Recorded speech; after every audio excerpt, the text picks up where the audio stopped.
Баршаңызға сәлем, каналыма қош келдіңіздер. Бүгін сіздермен бірге мейрамханадағыдай нағыз ұйғыр лағманын жасаймыз. Ең алдымен қамырымызды илеп аламыз. Жылы жарты литр суға 20-30 грамдай тұз қосамыз да 1 килограмм ұнға 3 жұмыртқамызды жарып, жақсылап илеп аламыз. Ыңғайлырақ болу үшін мискадан шығарып осы дастархан үстінде жақсылап бастырып, көбірек ұн қосып илеңіздер. Қамыр жұмсақ болмауы керек. Қамырымыз дайын. Енді еттің маринадына көшеміз. Жарты килограмм сиыр еті мен алдын ала осылай жіңішке етіп турап қойдым. Енді осы еттің үстіне көз мөлшерімен тұз, бұрыш, крахмал, 1 жұмыртқа, соя соусы және су құямыз да жақсылап араластырамыз да маринадтауға қойып қоямыз. Енді жарты сағаттай тұрған қамырымызды аламыз да оқтаудың көмегімен ашамыз.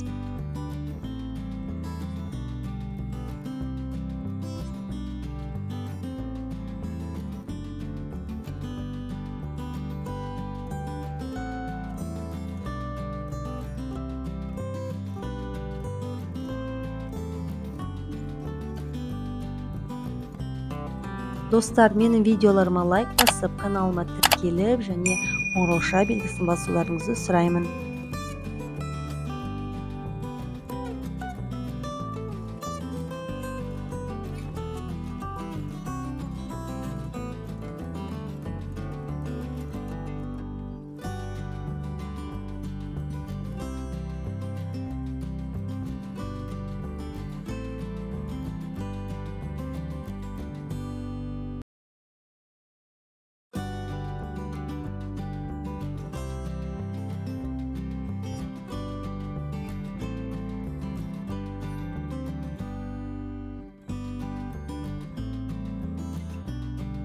Мінекей қамырды осылай ашып алдық.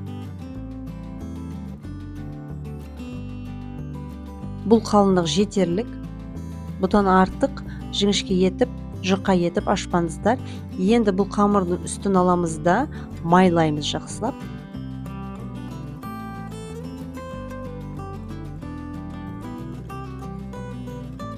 Одан кейін екіге бүктеп, астын және үстін және жан жақтарын жақсылап майлап шығамыз.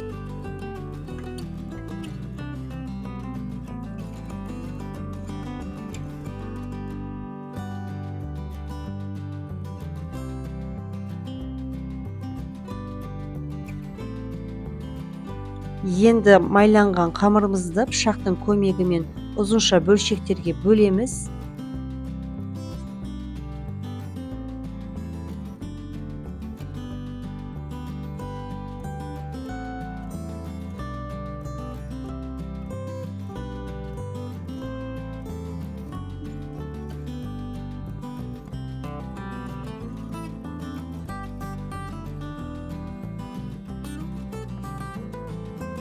Енді бұл кесілген қамырларды аламыз да целлофан мешочектің ішіне салып қоямыз.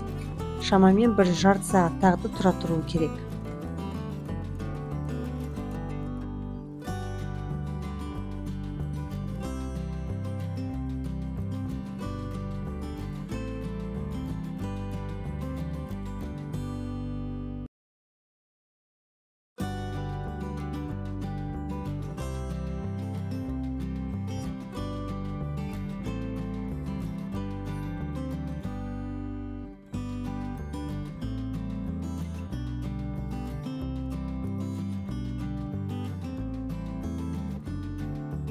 Енді лагманның лапшасын соза бастаймыз.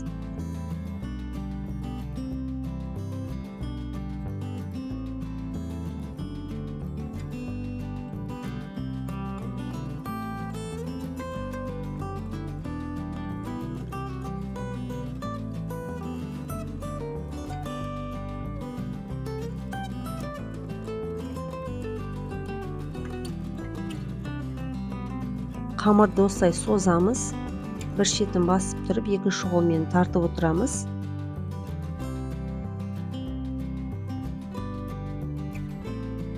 Енді бұл созылған қамырларды, лапшаларды аламыз да осындай противенің ішіне дөңгелек қылдырып айналдырып қойып қоямыз. Шамамен 10-15 минуттай тұра тұру керек. Бетін жауып қойыңыздар.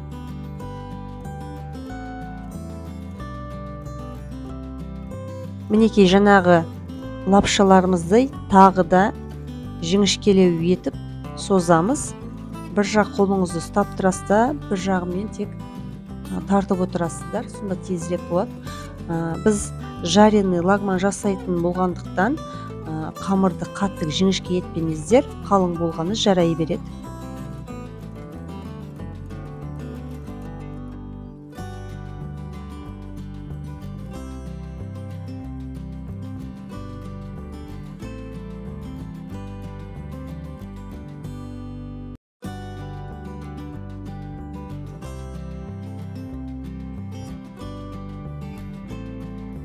Лапшаларымызды созып қойдық. Енді қажетті көкөністерімізді турауға кірісейік. Бір пиязымызды жартылай кольцо етіп тураймыз. Одан кейін пекинская капустаны тураймыз.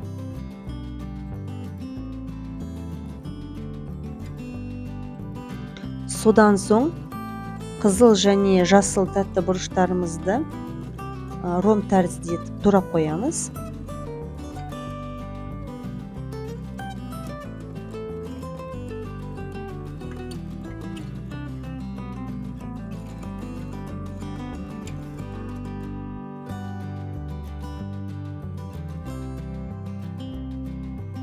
Енді екі тіс сарымсақты осындай қылып турап аласыздар да судың ішіне салып қоясыздар.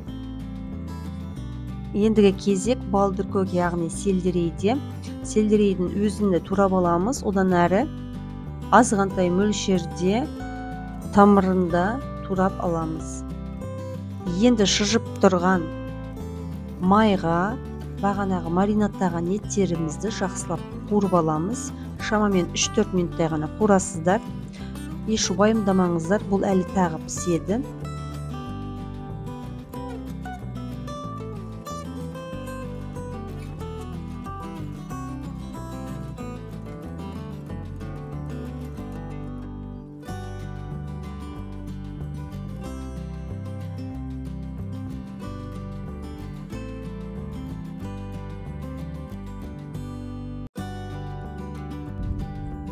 Енді еттің үстіне пекинская капустамызды салып қуырамыз.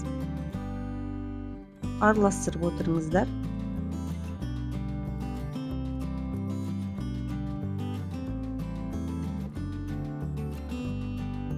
Одан әрі туралған бұрыштарымызды саламыз. Тағы да араластырып 3-4 минуттай барлығын қуырамыз.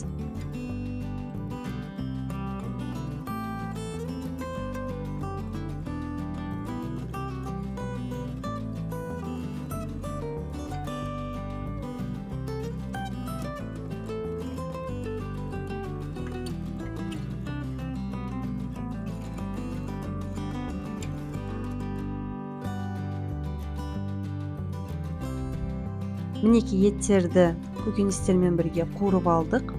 Енді бұны кәкпірдің көмегімен басқа бір ыдысқа саламыз.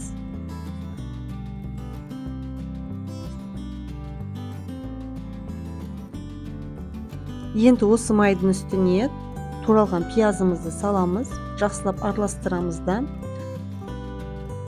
сарымсақтарымызды қосып, тағы да бірге қуырамыз.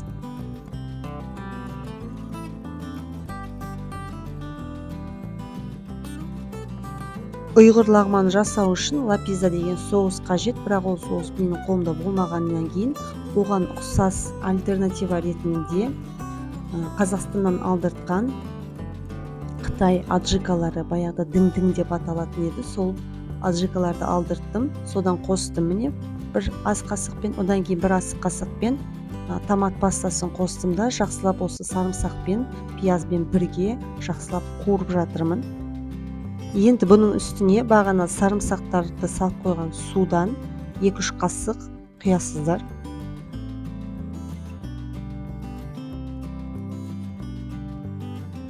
Енді сельдерей және сельдерейдің тамырын қосамыз. Жақсылап қуырамыз да бағанағы қуырып алған ет пен көкөністерді қайрадан осының ішіне саламыз да жақсылап тағы бір рет қуырамыз. Енді бұл еттің үстіне тұзын қосамыз, артынан соя соусын қосамыз, одан кейін бір қасықтай сірке суын қосамыз. Негізінен лагманға арнайы өзінің сірке суы болады. Егер де ондай уксус таба алмасаңыздар, онда алма уксусын қолдансаңыздар болады. Ал кәдімгі советский уксусты қолданбаңыздар. Енді азғантай ғана су құясыздар. Енді бұдан кейін алдын ала мен крахмал мен суды ездім. Соны қосасыздар, абай болыңыздар, көп қосып кетпеңіздер. Артынша бағана туралған сельдерейдің қалғанын осының үстіне саламыз. Енді кезек лапшаларды жақсылап қайнап тұрған судың ішіне бағанағы лапшаларды салып, аль денте күйіне жеткенге дейін пісіріп аласыздар. Барлығын осылай суда жақсылап пісіріп шыққаннан кейін лапшаларды бірден суық суға салып шайып аласыз. Артынша қайнап тұрған майды табаға қыздырасыз да, жаңағы лапшаларды осы майдың ішінде жақсылап қуырасыз.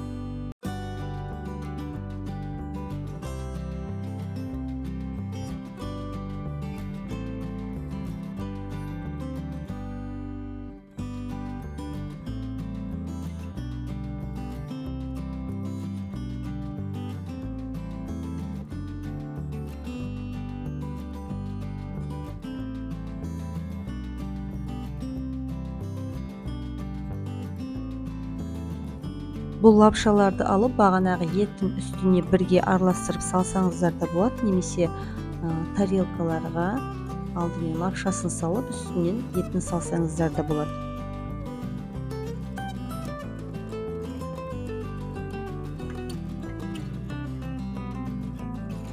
Мінекей біздің лагманымыз дайын. Сіздерге ас болсын. Менің рецептіммен жасап көріңіздер. Нағыз лагманның дәміне куә боласыздар.